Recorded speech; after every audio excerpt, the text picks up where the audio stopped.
আসসালামু আলাইকুম। হযরত দাউদ আলাইহিস সালামের যুগে বনী ইসরাইলের সাপ্তাহিক ছুটির দিন ছিল শনিবার, ইবাদতের জন্য নির্দিষ্ট পবিত্র দিন। এই দিন তাদের জন্য মাছ শিকার নিষিদ্ধ ছিল, যেহেতু তারা সমুদ্র উপকূলের বাসিন্দা ছিল, তাই মাছ শিকার ছিল তাদের প্রধান পেশা। নবী হযরত দাউদ আলাইহিস সালামের নিষেধাজ্ঞা অমান্য করে তারা ওই দিন মাছ শিকার করতে থাকে।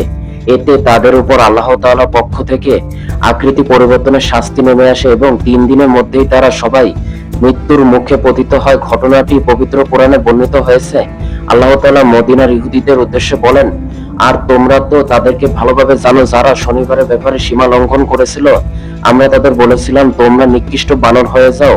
এরপর আমরা এই ঘটনাকে তাদের সমসাময়িক ও পরবর্তীদের জন্য দৃষ্টান্ত হিসেবে এবং আল্লাহ ভীরুদের জন্য উপদেশ হিসেবে রেখে দিলাম। সূরা বাকারা আয়াত নং 65 থেকে 66। তাফসিরে কুরতুবিতে বলা হয়েছে যে ইহুদিরা প্রথমে গোপনে ও বিভিন্ন কৌশলে এবং পরে ব্যাপকভাবে নিষিদ্ধ দিনে মাছ শিকার করতে থাকে। এতে তারা 2 দলে বিভক্ত হয়ে যায়। সৎ ও বিজ্ঞ লোকেরা এই কাজে বাধা দেন, অপর দল বাধা অমান্য করে মাছ ধরতে থাকে। ফলে প্রথম দলের লোকেরা শীর্ষোক্তদের থেকে পৃথক হয়ে যান, তাদের সাথে সম্পর্ক ছিন্ন করেন, এমনকি তাদের বাসস্থানও পৃথক করে নেন। একদিন তারা অবাধ্যদের এলাকায় চরম নীরবতা লক্ষ্য করেন। এরপর একদিন তারা সেখানে পৌঁছে দেখলেন যে সবাই বানরে শূকরে পরিণত হয়ে গেছে। হযরত কাতাদা রাদিয়াল্লাহু আনহু বলেন যে বৃদ্ধরা শূকরে এবং যুবকেরা বানরে পরিণত হয়েছিল। রূপান্তরিত বানরেরা নিজ নিজ আত্মীয় স্বজনকে চিনতে পেরেছিল এবং তাদের কাছে গিয়ে অঝরে নয়নে অশ্রু বিসর্জন করেছিল।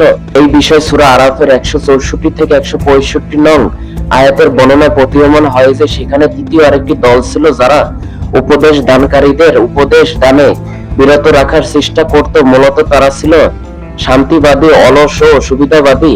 তারাও ফাসিকদের সাথে শূকর ও বানরে পরিণত হয় ও ধ্বংস হয়ে যায়। যেমন আল্লাহ তাআলা বলেন, আর যখন তাদের মধ্যকার এক দল বলল, কেন আপনারা ওই লোকদের উপদেশ দিচ্ছেন যাদেরকে আল্লাহ তাআলা ধ্বংস করে দিতে চান কিংবা তাদের আযাব দিতে চান, কঠিন আযাব?